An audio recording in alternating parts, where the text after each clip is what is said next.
We are taking our evening walk. Dada, say hello. Hello, everyone. I think we need to reflect on and realize how lucky we are that Harris did not win.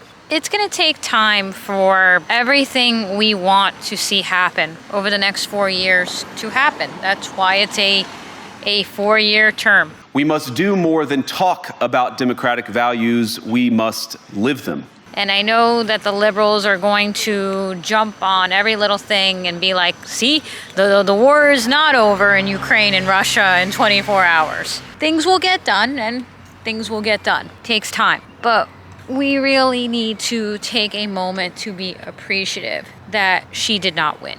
If Harris had won, we would, as content creators or anyone who disagrees, would be terrified to be out there speaking our minds. I know that, you look at what's happening in the UK, and it's crazy how this is not getting more attention.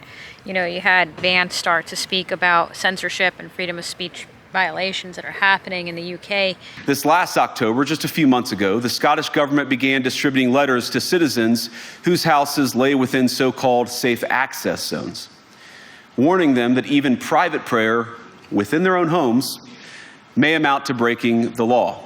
In these European countries right now, and it's not getting enough attention, and it's crazy how these movies and these books like Fahrenheit 451 and all these films and books of the past, you're seeing it start to unfold.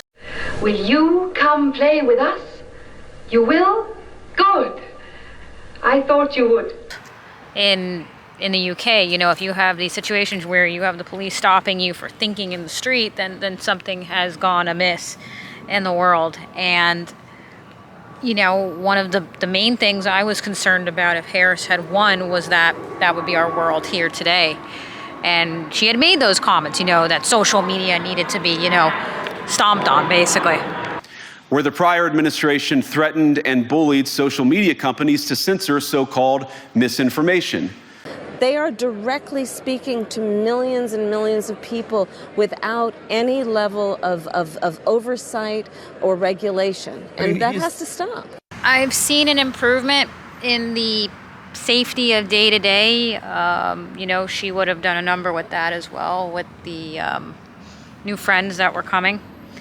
Do I see new friends on a daily basis? Yeah, some of them are like, oh, wow, you are too scary for Halloween Horror Nights, which is like, wow.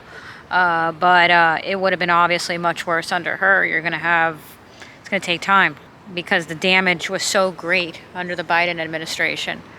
And again, we need to be very grateful for kind of being able to analyze the current situation, see how things are improving, what, we hope still we'll see more improvement. Oh, and there will be improvement, but also to be so grateful that she did not win. Besides the obvious of these things that I've discussed, like your daily safety, the censorship, the freedom of speech, the other thing I wanted to talk about in this video is that when Harris did not win, well, let me rephrase this. If Harris had won, I do not think that we would have the confidence that we do today, and I think that there's a lot of people out there who would have more confidence in sometimes thinking in wrong ways if she had won. The Harris administration essentially represents an administration, if she had won, that would be someone or an administration that's gone rogue. I will crack down on social media, I will do this, I will do that. All these things that are just bizarre and wrong and censorship. And it represented an administration of, oh my God, this is going to be a rogue administration.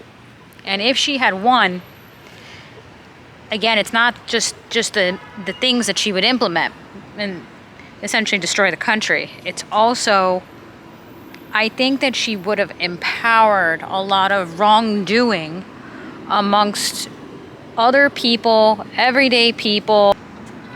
Wrongdoing empowers wrongdoing.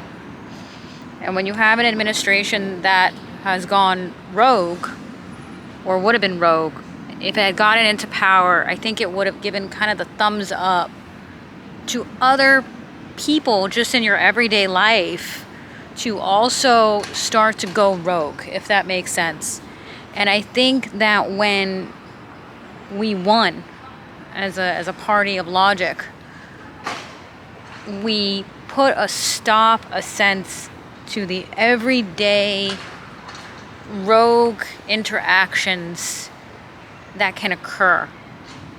In other words, people who think in a rogue way would have been very probably empowered by the Harris administration.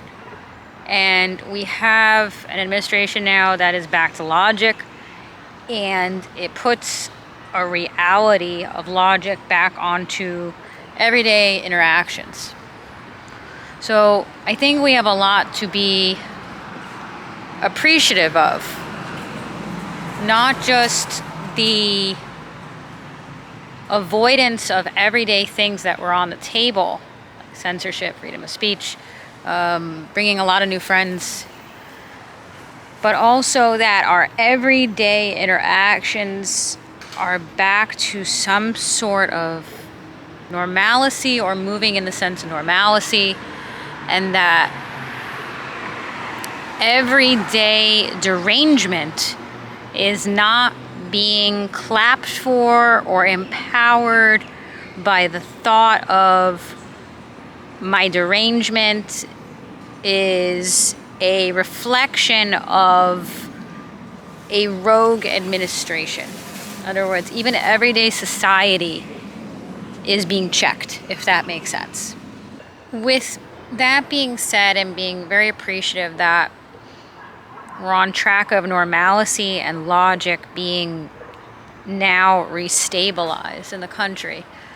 I know, again, a lot of us had said, I owe it to myself to party and appreciate, party down in terms of emotionally, the fact that, our party of logic won. But it is important that we start to focus on the next cycle of elections. You don't want a Harris Part 2 sequel experience. The sequels are usually worse. And so I come here today not just with an observation, but with an offer. And just as the Biden administration seemed desperate to silence people for speaking their minds, so the Trump administration will do precisely the opposite, and I hope that we can work together on that. We do need to give a lot of thought to creating content, creating videos out there that go back to the type of content, we were doing when we were kind of pounding, how my channel was pounding out those videos right before the election. Because you have to put in that type of effort now. Because we don't want the sequel. Sequels are usually very, very bad. Feel empowered that we're going back to logic.